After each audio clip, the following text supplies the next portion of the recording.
রাজি বল জান যাই ভাই আমার কাছে তো পয়সা নাই পয়সার চিন্তা করো চল আমি দিম পয়সা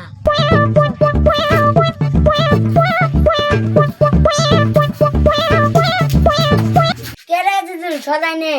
তখন কই আইলাম আমার কাছে পয়সা নাই একটা না একটা বুদ্ধি বাই করার নাক বই বেটা জুড়ে চিড়ে যাও পয়সা দাও আগে আগের কাকা পয়সা দিব তোর কাকা দি কিপটে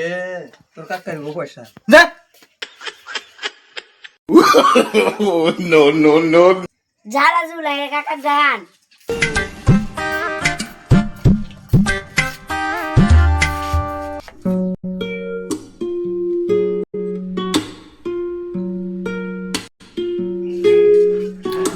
কেরে আমিনুল মুন বাজার করে বহাছস কে এই দোকানদার মা কিপটে হইছে তুমি যে আমার পয়সা মাইরা খাইছো পয়সা কি দিছো তোমার কিপটে কম না কি কম আন্না যে কোন আন্নার পয়সা আমি মারা গেছি কবে মারা গেছি আন্না আমার কাছে পয়সা পাই বাকি দিবেন না দিবেন না তোর কি অভ্যাস বাকি নিবে আইছস আমারে কই আইছস ঘরে বাহির দিম না জান চলে যাচ্ছেন বাকি আমারে দিল না দোকানের ভিতর মারির কি বগরে মারা নাকি বুঝছস আমিনুল আর তুই যে না না বাকি নিবার যাও যাও যা বাকি আর নেন না